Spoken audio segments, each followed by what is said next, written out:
Good evening. Police services in Hampshire will be put at risk if the government doesn't fund the force properly. That's according to Hampshire's Chief Constable and the Police and Crime Commissioner. They've joined forces and written to the government to highlight what they say is an unfair funding formula that leaves the county with around £48 million less money than other parts of the country. The evidence we have for the need for a fairer funding formula is nationally acknowledged. The process we have in Hampshire is to make sure we land the argument for what a fairer funding should be for us. We're managing the advice I get from the Chief Constable, who manages the operational day-to-day independently. That's what the system is that we have the budget for now, but we can't sustain what we're doing unless we get the right, fairer funding formula. You get a great service here in Hampshire, and we have done huge amounts to really get the efficiencies across the constabulary and have done over recent years. We've done that fantastically well. We have great staff, great partnerships. We're really innovative, and that's just not us marking our own homework. That's what independent inspection and audit tells us. What we're describing, as the Commissioner has said, we're fine for the next couple of years. Our concern now is what happens after that, and to take the opportunity that there is right now to get a fairer deal for the constabulary. And I take my responsibilities as Chief Constable very seriously to raise this risk and to do what I can to rebalance things. Hampshire Police Federation said the government must listen to concerns over funding.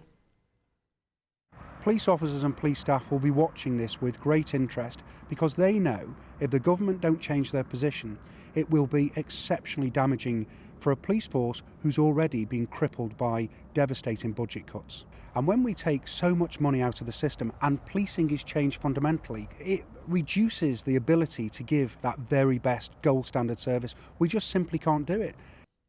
In other news, the Isle of Wight Council has a new leader. Conservative councillor David Stewart was elected at a meeting this evening.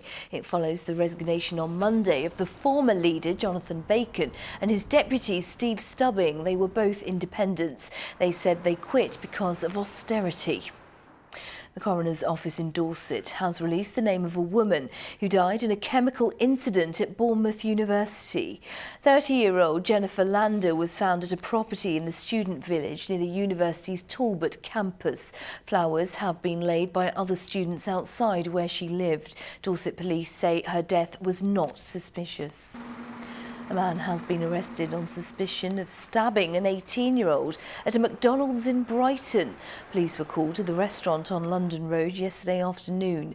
The victim was taken to hospital, but his injuries are not said to be life-threatening. Southern Rail says it will resume a normal service from Tuesday next week. The company have been in talks with the drivers' union ASLEF all day today. They will resume tomorrow in the hope of a deal. Our transport correspondent Mike Pearce has more. Both sides arrived at the talks with a real hope from passengers of peace. Southern went in without comment. The leader of the train drivers' union insisting they'd only settle if they were happy it was safe. One that's safe and operates for our members and for the travelling public. Now, if you excuse us, thank you. Thank you. Meanwhile, in the Commons, the Prime Minister said she welcomed the talks. On the point that he raised about the train strikes, yes, I do, and I hope that those sitting around the table are going to ensure that we can see an agreement reached which enables passengers to actually be able to get on with their lives, get on with their jobs and not suffer the misery that was brought about them by the strike in the first place. Today's talks only involve the drivers' union ASLEF. The dispute with the RMT, who represent guards, goes on, with another strike planned for Monday, when a third of services will be cancelled.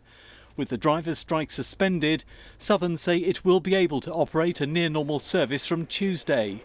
That's not been possible because of an overtime ban, with 1 in 4 trains cancelled as a result. New contracts guards were forced to sign means many are no longer closing train doors at the centre of the dispute. Meanwhile, passengers have again been laying flowers at stations in an ongoing protest at the daily chaos they've suffered for 9 months. Well, the talks have continued here all day, and the word is they could well go on into a second day. And of course, why they're still talking face to face, that is good news. We have heard very little from both sides during the day, but what they did say and make very clear was they weren't under any time pressures. They wanted to talk as long as possible to try and get this dispute settled as quickly as possible. So I think however long it goes on, everybody will be pleased that at least they are talking. Now, I think Southern is desperate, though, to try and come to a deal with the ASLEF Drivers Union. That's because if the drivers are not going on strike, of course, trains are running. In terms of the RMT, it's less relevant, as we've heard, because the Guards are now working driver-only operated trains. If they go on strike, it will have less impact. So in terms of passengers, though, they're left waiting and hoping, but at least both sides are talking tonight. Mike Pearce, ITV News at TUC headquarters in London. A travel agent in Whiteley in Hampshire that specialises in trips to Gambia says it's bringing back over 330 holidaymakers. They're among thousands of Brits returning after the Foreign Office warned against all but essential travel. Political unrest is growing because the current president has refused to hand over power after losing an election. The Foreign and Commonwealth Office are the experts in these matters. We're obliged to start to execute a repatriation plan, which has started this morning, and we expect to continue for the next couple of days. In total, we're looking at around about 12 to 15 flights currently in the plan, and we'll adjust that accordingly depending on what the capacity requirements are. College Lane in East Grinstead had to be closed today because a sinkhole opened up. It was caused by a burst water pipe. South East Water have been there all day repairing a damaged main. Brand new technology that could help predict when and where flooding will hit is about to benefit our region. The Environment Agency is investing £5 million in new software which gathers information from sources such as the Met Office. The system works by gathering lots of data and bringing it to one place. So if we can gather all that information into our computers, put it alongside our information on what the ground looks like, what the coastal defences look like, we can then produce models and maps showing what is going to flood when. Storms Desmond, Eva and Frank last year caused devastation across the UK. There were about 15,000 property claims with an estimated cost of about £1.3 billion.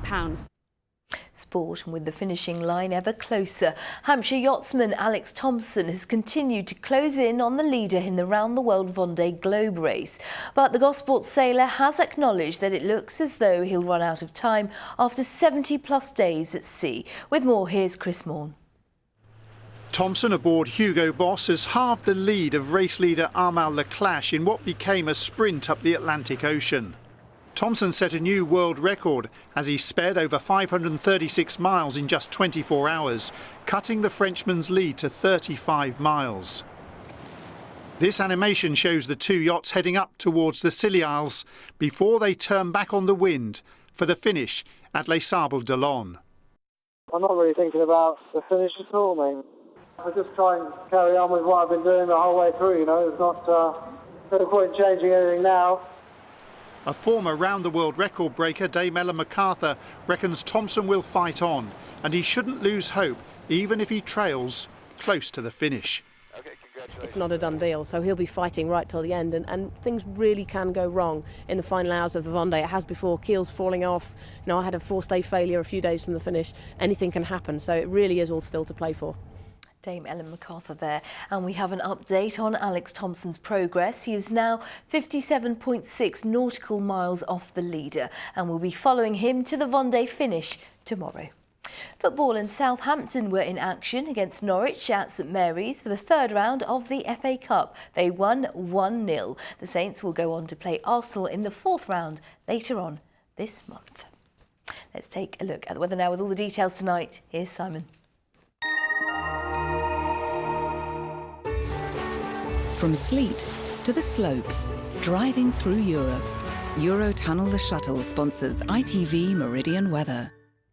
Good evening, and the good news is it's not as cold as it was last night. The bad news is still sub-zero across most of the region. Mind, we have had some very fine weather by day, plenty of blue sky. Tomorrow a little bit more in the way of cloud to look forward to, but still some good bright or sunny spells, although the wind will be a little bit stronger too. Basically, we've got a weak weather front sitting to the north of us, and that's just floating around over the next couple of days, pushing a bit more cloud our way. But the general plan doesn't change. The high pressure means that the The rest of the weather fronts stay way out to the west. So for tonight, as I say, there is a bit more cloud around, particularly towards the north of the region. Temperatures, well, last night we got down to -5. Tonight we're looking at lows of around -1, -2. There might be a bit of patchy mist towards the north and west of the region first thing tomorrow morning. Apart from that, it'll be another decent day. There'll be cloud at times, but some good bright or sunny spells. The wind, though, that bit stronger coming in from the cold northeast, so it will feel perhaps not as mild if you go outside, even though the temperatures are actually not too bad. Today we had highs of around 3 or 4 degrees. Tomorrow we're looking at highs of maybe 5 or 6. Eurotunnel the Shuttle sponsors ITV Meridian Weather. And that's it for now. Remember, we're back during Good Morning Britain from 6 o'clock tomorrow morning. Do join Amanda for that. But from the late team, thanks for your company. See you tomorrow. Bye for now.